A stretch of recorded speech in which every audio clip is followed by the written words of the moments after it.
안녕하세요. 클릭 세상 속으로 박성호입니다. 남한 인터넷에서 많은 관심을 받은 이야기를 쉽게 풀어서 전해드립니다. 남한에서 가장 유명한 이름은 무엇일까요? 2018년 평창올림픽에서 컬링 경기를 눈여겨봤던 사람이라면 이구동성으로 영미를 외칠 겁니다. 영미를 어떤 억양과 빠르기로 부르냐에 따라서 경기 작전이 달라진다. 영미가 새로운 기술인 줄 알았다. 이런 얘기가 나올 정도로 화제였지만 정작 이름의 주인인 김영미 선수는 개명까지 생각했었다는데요. 제가 생각하기로는 제 이름이 조금 옛날 이름이라서 저는 솔직히 마음에 안 들었었거든요. 그래서 개명을 하고 싶다는 생각까지도 했었는데 너무 옛날 이름 같다라는 게 이유였다고 하죠. 김 선수는 올림픽 이후에는 생각이 바뀌었을 것 같습니다. 하지만 한국에는 여전히 자신의 이름을 바꾸고 싶어하는 사람이 많습니다. 그 이유는 무엇일까요? 오늘 첫 번째 소식입니다. 궁금한 것을 서로 묻고 답하는 한 인터넷 사이트에 고민 하나가 올라왔습니다. 자신의 이름이 박근혜 전 대통령과 같은데 개명 신청이 가능한지를 묻는 사연이었는데요. 작성자는 이름을 바꾸는 것에 대해서 심각하게 고민하고 있었습니다. 이런 고충은 비단 이 글을 쓴 사람 혼자만이 갖고 있는 게 아니었습니다. 2016년 최순실 국정농단 사태 이후 서울에서만 18명의 박근혜가 개명 신청을 했는데요. 이들은 박근혜라는 이름에 사람들이 갖는 선입견과 이름 때문에 감수해야 하는 주변 사람들의 미묘한 시선이 불편했기 때문이라고 개명의 이유를 밝혔습니다.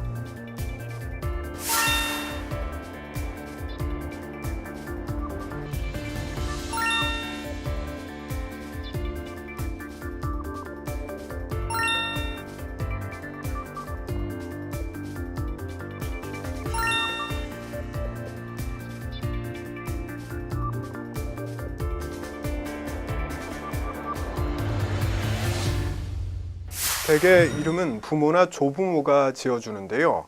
과거에는 한번 지어진 이름을 바꾸기가 매우 힘들었습니다. 사회적인 혼란을 우려해서 개명 신청을 까다롭게 심사했고 아주 제한적으로만 허가했기 때문인데요. 개명 신청이 과거보다 쉬워진 데는 2005년 대법원 판례가 나오면서부터입니다.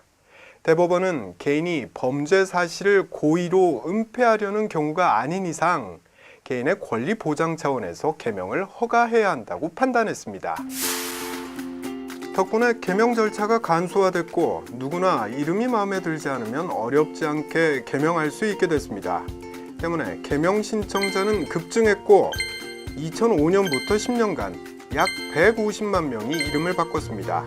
이건 국민 33명당 1명꼴이죠. 그렇다면 사람들은 어떤 이유로 개명을 신청할까요? 가장 많은 이유로는 의미나 발음이 나쁘거나 놀림감이 되는 경우입니다. 해당 이유로 개명이 허가된 실제 이름은 김치국, 조지자, 경운기, 하상현, 홍한심, 강호구, 송아지 등이었습니다. 또 연쇄살인범인 강호순과 유영철 같이 사회적인 지탄을 받으며 언론에 연일 이름이 오르내리는 흉악범과 이름이 같은 경우 개명을 신청하기도 합니다. 부르기 어려운 이름도 개명의 이유인데요. 실제 김희희, 정쌍점, 윤도각, 임슬용 이런 이름을 가진 사람들도 개명에 성공했습니다.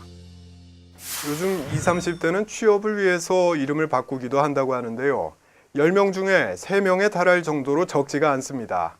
이름이 특이하거나 운이 따르지 않아 취업을 못한다고 생각하는 경우가 있기 때문인데요. 한 언론사는 이름 때문에 고민하는 청년들을 대신해서 직접 주요 대기업 9곳을 취재했습니다. 과연 이름은 취업에 영향을 줄까요? 절대 아니죠. 전에 저희 회사에는 김만두 상무님도 계셨어요. 천왕성 팀장님도 지금 평창에서 활약하고 계시고요. 전 채용 과정에 이름과 학력 등을 보지 않습니다. 물론 면접 때 이름표를 차지만 면접 볼 정도의 실력이면 이름은 상관없죠. 전혀 그렇지 않습니다. 이름이 박근혜여도 뽑아요. 이름 때문에 떨어지는 일은 절대 없습니다. 취업 준비생들이 선호하는 기업 9군데 모두 이름과 취업은 무관하다고 밝혔는데요. 그럼에도 불구하고 청년들은 미래의 성공을 기원하며 개명을 선택하고 있습니다. 수십 년간 써온 이름을 바꾸는 개명은 마냥 쉬운 일은 아닙니다. 주민등록증부터 통장에 이메일까지 이름을 바꿀 경우 생기는 수고로움도 상당합니다. 하지만 이런 불편함에도 불구하고 개명을 원하는 사람들은 여전히 많은데요. 법적인 절차가 간편해진 것은 물론이고 부모님이 주신 이름을 바꾸면 안 된다는 사회 통념이 변했기 때문이기도 합니다. 하지만 섣부른 개명으로 이름을 또다시 바꾸는 경우도 늘고 있다고 하니까요. 신중한 태도가 필요할 것 같습니다.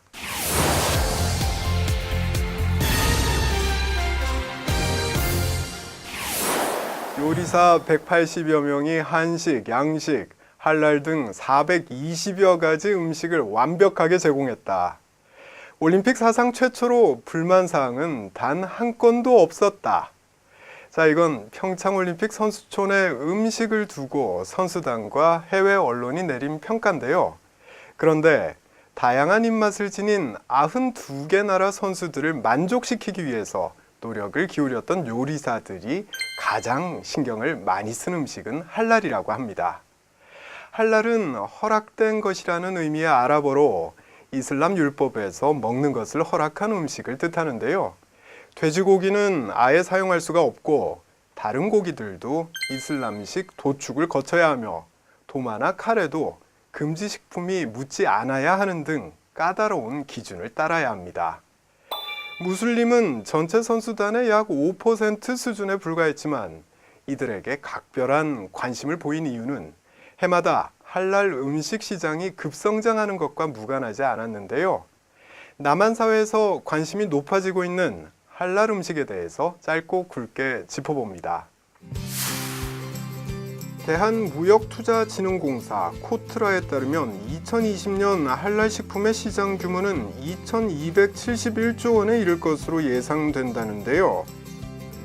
이는 세계 식품 시장의 약 20%를 차지하는 상당한 규모고요. 전 세계 식품업계가 할랄 음식에 주목하는 이유이기도 합니다.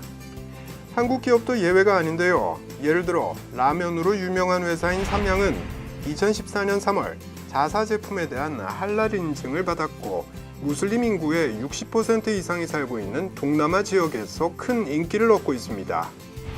뿐만 아니라 과자를 만드는 회사인 오리오는 대표 상품인 초코파이의 재료를 기존의 돼지 껍데기의 젤라틴에서 소 젤라틴으로 바꾸고 할랄 인증을 받아 무슬림 시장에 진출했습니다.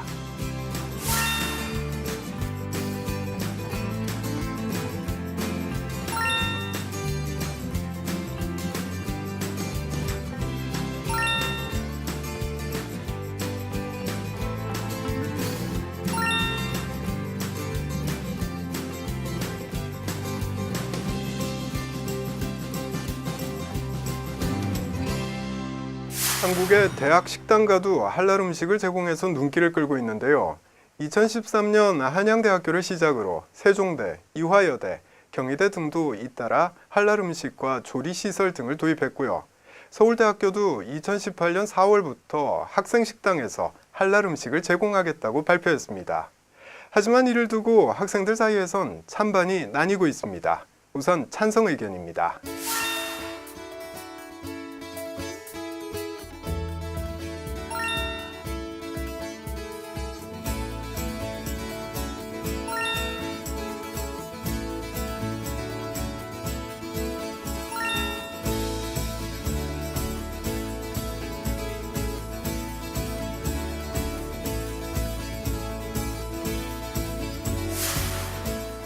찬성 측은 점차 증가하는 무슬림 유학생들의 기본적인 인권을 보장해야 한다는 의견을 갖고 있습니다. 한국 사회에서 할랄 음식을 먹을 수 있는 곳이 많지 않은 만큼 꼭 필요한 일이라고 보는 거죠. 그러나 반대하는 목소리도 만만치 않습니다. 한국에서 아직은 소수인 무슬림을 너무 과도하게 배려하는 것 아니냐는 의견입니다.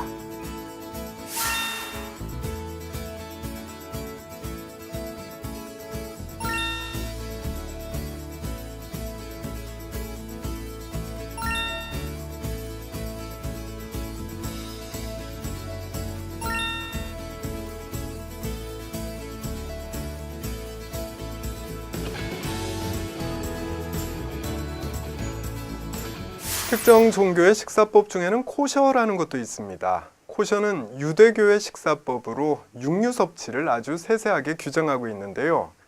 해외 시장 진출 등을 이유로 코셔 인증도 현재 많은 기업들이 추진하고 있습니다.